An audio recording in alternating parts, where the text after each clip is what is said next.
நியாயாதிபதிகள் அதிகாரம் 20.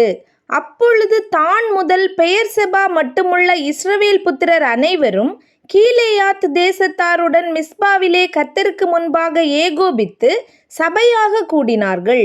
சகல ஜனங்களின் அதிபதிகளும் இஸ்ரவேலின் சகல கோத்திரத்தாரும் தேவனுடைய ஜனமாகிய சபையாக கூடி நின்றார்கள்.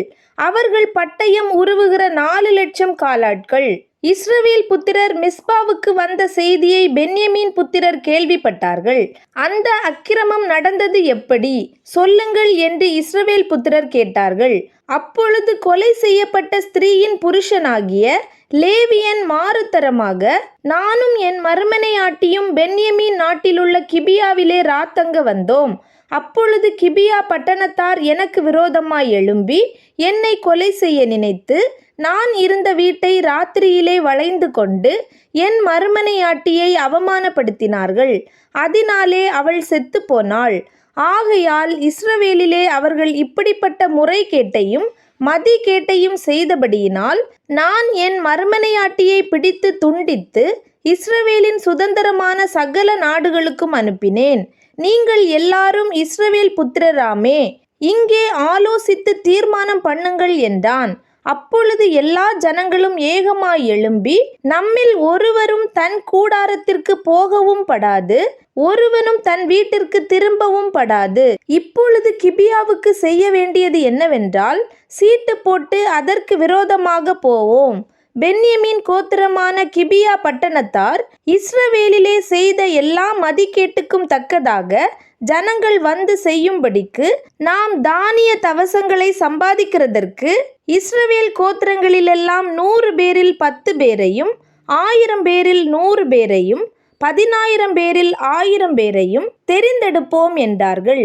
இஸ்ரவேலர் எல்லாரும் ஒன்று போல ஏகோபித்து பட்டணத்திற்கு முன்பாக கூட்டங்கூடி, அங்கே இருந்த இஸ்ரவேலின் கோத்திரத்தார் பென்யமீன் கோத்திரம் எங்கும் ஆட்களை அனுப்பி, உங்களுக்குள்ளே நடந்த இந்த அக்கிரமம் என்ன? இப்பொழுது கிபியாவில் இருக்கிற பேலியாளின் மக்களாகிய அந்த மனுஷரை நாங்கள் கொன்று பொல்லாப்பை இஸ்ரவேலை விட்டு விலக்கும்படிக்கு அவர்களை ஒப்புக்கொடுங்கள் என்று சொன்னார்கள்.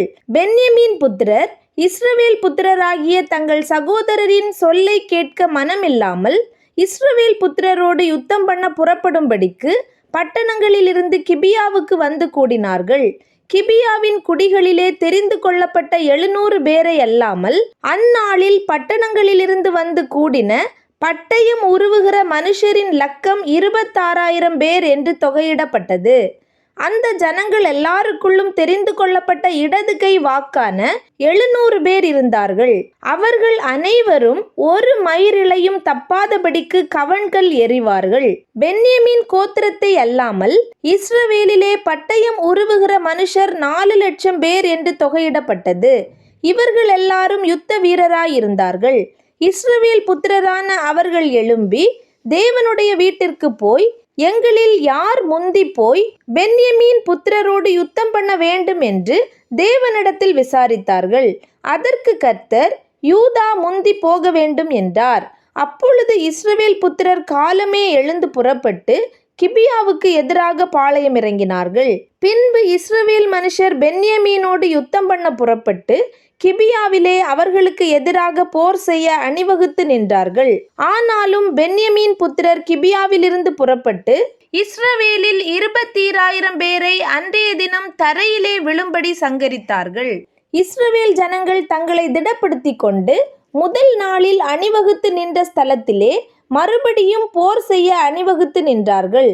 அவர்கள் போய் கர்த்தருடைய சந்நிதியில் சாயங்காலம் மட்டும் அழுது, எங்கள் சகோதரராகிய பென்யமீன் புத்திரரோடே திரும்பவும் யுத்தம் கலக்க போவோமா என்று கர்த்தரிடத்தில் விசாரித்தார்கள். அப்பொழுது கர்த்தர் அவர்களுக்கு விரோதமாய் போங்கள் என்றார்.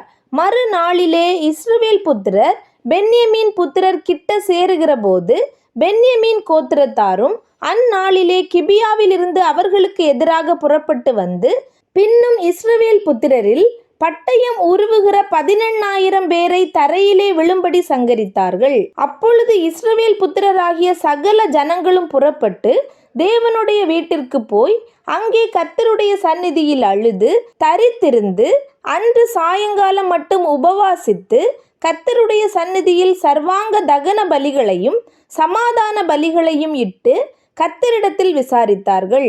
தேவனுடைய உடன்படிக்கையின் பெட்டி அந்நாட்களில் அங்கே இருந்தது. ஆரோனின் குமாரனாகிய எலெயாசாரின் மகன் பினேகாஸ் அந்நாட்களில் அவருடைய சந்நிதியில் நின்றான். எங்கள் சகோதரராகிய பென்யமீன் புத்திரரோடே பின்னும் யுத்தம் பண்ண புறப்படலாமா புறப்படலாகாதா என்று அவர்கள் விசாரித்தார்கள். அப்பொழுது கர்த்தர், போங்கள், நாளைக்கு அவர்களை உங்கள் கையில் ஒப்பு கொடுப்பேன் என்றார். அப்பொழுது இஸ்ரவேல் புத்திரர் கிபியாவை சுற்றிலும் பதிவிடை ஆட்களை வைத்து 3ஆம் நாளிலே பென்யமீன் புத்திரருக்கு விரோதமாய் போய் முன் 2 தரம் செய்தது போல கிபியாவுக்கு சமீபமாய் போருக்கு அணிவகுத்து நின்றார்கள். அப்பொழுது பென்யமீன் புத்திரர் ஜனத்திற்கு விரோதமாய் புறப்பட்டு பட்டணத்தை விட்டு அப்பாலே வந்து வெளியிலே பெத்தேலுக்கும் கிபியாவுக்கும் போகிற 2 வழிகளில் இஸ்ரவேல் ஜனத்தில் ஏறக்குறைய 30 பேரை முதல் 2 தரம் செய்தது போல வெட்டவும் கொல்லவும் தொடங்கினார்கள். முன்போல நமக்கு முன்பாக முறிய அடிக்கப்படுகிறார்கள் என்று பென்யமீன் புத்திரர் சொன்னார்கள். இஸ்ரவேல் புத்திரரோ அவர்களை பட்டணத்தை விட்டு அப்பாலே இருக்கிற வழிகளிலே வரப்பண்ணும்படிக்கு நாம் ஓட வேண்டும் என்று சொல்லியிருந்தார்கள். அப்பொழுது இஸ்ரவேல் மனுஷர் எல்லாரும் தங்கள் ஸ்தானத்திலிருந்து எழும்பி பாகால் தாமாரிலே யுத்தத்திற்கு அணிவகுத்து நின்றார்கள். இஸ்ரவேலரில் கிபியாவின் பள்ளத்தாக்கிலே பதிவிருந்தவர்கள் தங்கள் ஸ்தானத்திலிருந்து புறப்பட்டு அவர்களில் எல்லா இஸ்ரவேலிலும் தெரிந்து கொள்ளப்பட்ட 10,000 பேர் கிபியாவுக்கு எதிரே வந்தார்கள். யுத்தம் பலத்தது. ஆனாலும் தங்களுக்கு விக்கினம் நேரிட்டது என்று அவர்கள் அறியாதிருந்தார்கள். கர்த்தர் இஸ்ரவேலுக்கு முன்பாக பென்யமீனை முறிய அடித்தார். அந்நாளிலே இஸ்ரவேல் புத்திரர் பென்யமீனிலே பட்டயம் உருவுகிற ஆட்களாகிய 25,100 பேரை சங்கரித்தார்கள். இஸ்ரவேலர் கிபியாவுக்கு அப்பாலே வைத்த பதிவிடையை நம்பியிருந்தபடியினாலே பென்யமீனருக்கு இடம் கொடுத்தார்கள். அதனாலே அவர்கள் முறிய அடிக்கப்படுகிறார்கள் என்று பென்யமீன் புத்திரருக்கு காணப்பட்டது. அப்பொழுது பதிவிடை இருந்தவர்கள் தீவிரமாய் கிபியாவின் மேல் பாய்ந்து பரவி பட்டணத்தில் இருக்கிறவர்கள் எல்லாரையும் பட்டய கருக்கினால் வெட்டினார்கள். பட்டணத்தில் இருந்து மகா பெரிய புகையை எழும்ப பண்ணுவதே இஸ்ரவேலருக்கும் பதிவிடைக்காரருக்கும் குறிக்கப்பட்ட அடையாளமாயிருந்தது. ஆகையால் இஸ்ரவேலர் யுத்தத்திலே பின்வாங்கின போது பென்யமீனர் முந்தின யுத்தத்தில் நடந்தது போல அவர்கள் நமக்கு முன்பாக முறிய அடிக்கப்படுகிறார்களே என்று சொல்லி இஸ்ரவேலரில் ஏறக்குறைய 30 பேரை வெட்டவும் கொல்லவும் தொடங்கினார்கள். பட்டணத்திலிருந்து புகையானது ஸ்தம்பம் போல உயர எழும்பின போது பென்யமீனர் பின்னாக பார்த்தார்கள். இதோ பட்டணத்தின் அக்கினி ஜுவாலை வான பரியந்தம் எழும்பிற்று. அப்பொழுது இஸ்ரவேலர் திரும்பிக் கொண்டார்கள். பென்யமீன் மனுஷரோ தங்களுக்கு விக்கினம் நேரிட்டதை கண்டு திகைத்து இஸ்ரவேல் புத்திரரை விட்டு வனாந்தரத்திற்கு போகிற வழிக்கு நேராய் திரும்பி ஓடி போனார்கள். ஆனாலும் யுத்தம் அவர்களை தொடர்ந்தது. பட்டணங்களில் இருந்தவர்களும் தங்கள் நடுவே அகப்பட்டவர்களை கொன்று போட்டார்கள். இப்படியே பென்யமீனரை வளைந்து கொண்டு துரத்தி கிபியாவுக்கு கிழக்கு புறமாக வருமட்டும் அவர்களை லேசாய் மிதித்து போட்டார்கள். இதனால் பென்யமீனரிலே 18,000 பேர் விழுந்தார்கள். அவர்கள் எல்லாரும் பலவான்களாயிருந்தார்கள். மற்றவர்கள் விலகி வனாந்தரத்தில் இருக்கிற ரிம்மோன் கன்மலைக்கு ஓடி போனார்கள். அவர்களில் இன்னும் 5,000 பேரை வழிகளிலே கொன்று மற்றவர்களை கீதோம் மட்டும் பின்தொடர்ந்து அவர்களில் 2,000 பேரை வெட்டி போட்டார்கள். இவ்விதமாய் பென்யமீனரில் அந்நாளில் விழுந்தவர்கள் எல்லாரும் 25,000 பேர். அவர்கள் எல்லாரும் பட்டயம் உருவுகிற பலவான்களாயிருந்தார்கள். 600 பேர் திரும்பிக் கொண்டு ஓடி வனாந்தரத்தில் இருக்கிற ரிம்மோன் கன்மலைக்கு போய் ரிம்மோன் கன்மலையிலே 4 மாதம் இருந்தார்கள். இஸ்ரவேலரோ பென்யமீன் புத்திரர் மேல் திரும்பி பட்டணத்தில் மனுஷர் தொடங்கி மிருகங்கள் மட்டும் கண்டவைகள் எல்லாவற்றையும் பட்டய கருக்கினால் வெட்டி கண்ட பட்டணங்களை எல்லாம் அக்கினியால் கொளுத்தி போட்டார்கள்.